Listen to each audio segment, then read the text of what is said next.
রংপুরে মনোমালিন্যের জেরে বাকবিতণ্ডায় বন্ধুর চাবির আঘাতে আমিনুল ইসলাম নামে এক অটোচালক নিহত হয়েছেন।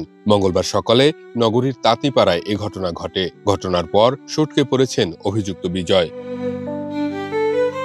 নিহত আমিনুল ইসলামের গ্রামের বাড়ি কুড়িগ্রাম। দুজনেই তাঁতিপাড়ায় ভাড়া থাকতেন এবং তারা পেশায় অটোচালক। তাদের মধ্যে বন্ধুত্বের সম্পর্ক ছিল বলে জানা যায়।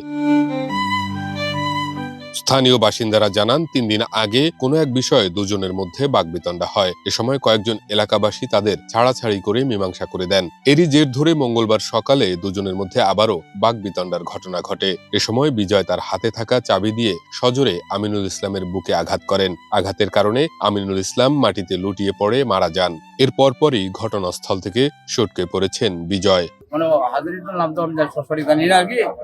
ওরা তর্ক বিতর্ক হয়, একটু ধাক্কাধাক্কি হয়, মানে একটু থাপড়াথাপড়ি হয়েছে। ওর মধ্যে আমার এলাকার কয়েকবাসী মিলিয়ে আমরা ওখানে ওটা ছাড়াছাড়ি করে দিই, দুজনকে দুই দিক করে দিই, করে দেবো চলে যায়। মানে ওইটাকে রিস্যু করিয়ে, মানে ওই রিস্যু ওইটাকে রিস্যু করিয়ে আজকে এই কাহিনী। এখানে আমি তখন আজকে বাসা থেকে বেড়ে আসিয়ে দেখি এখানে বহুত লোকজন, মানে যে লোকটা মারা গেল আর কি, তার সামনে ঘিরি ধরছে আর কি। কেউ হাত দিয়ে বোলাচ্ছে না, কেউ ধরতেছে না, ছেলেটা বারবার হা করতেছে, কেউ পানিও দেয় না। পরে ওখান থেকে আমার এক বড় ভাই আসি, জাহাঙ্গীর নাম, তাকে সহকারে আনিয়ে এই জায়গায় আমরা শুধিয়া খাবারের জায়গাটা খোলাইলাম। হা করলো, পানি খাবার চাইলো, দোকান থেকে সালানা রুটি আনিয়া একদম খাওয়াইলাম। এই খিলানি পরে সে মারা গেছে। আসলে শুনলাম এটা যে ঘটনা এর সাথে যে সেটা মানে মারামারি হয়েছে, ধস্তাধস্তি, এক কথা মারামারি নেই, ধস্তাধস্তি বলতে পারে। ধস্তাধস্তি হচ্ছে তখন সেই সময়টা আমি ছিলাম হোটেলে, শুনলাম যে ধস্তাধস্তি হয়েছে। তারপরে এসে দেখি যে পড়ে আছে, যে মারা গেছে পড়েছিল রাস্তায়।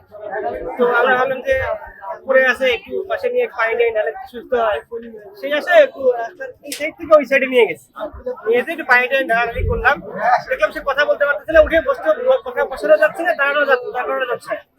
তো বেশি হচ্ছে তখন কি করি, পরে স্যালাইন একটু তুলে নিয়ে এসে আর এক ভাই সহ একটু স্যালাইন খাওয়ার চেষ্টা করি। সে অল্প একটু খাই, খাওয়ার পরে বলে, জাহাঙ্গীর ভাই আমি আর বাঁচবো না।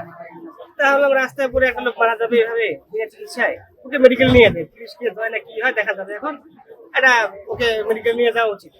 এইভাবে আমরা অ্যাম্বুলেন্সে ফোন দেই এবং বাসায় গেলাম যে প্যান্টটা পরে এসে ওকে নিয়ে দাও। এসে দেখি মারা গেছে, এইটাই। আর যে মারছে সে তো চলেই গেছে, তখন আমার কাউকে ওকে দেখিনি। কয়েকদিন আগে বিড়িতে মারছে, তার আগে এখানে মারছে। শত্রুতা কি নিয়ে এটা আমি আপনি জানি না, কি নিয়ে ওদের মানে দ্বন্দ্বটা কি নিয়ে। আমি তখন দোকানের ভিতরে, আজকে দোকানের ভিতরে ছিলাম, ওখানে মারামারি করতেছিল। তখন আমার চাচা শ্বশুর ওখানে ছিল, উনি আগাআগি করতে থেকে আমি বাইর হই নাই। বাইর না হওয়ার বাইর হয়ে নিয়ে তো দোকানের ভিতরে ও নিয়ে এসে মাথা বাইর হতে আমি এদিকে আগাইলাম, দেখে পাই নাই।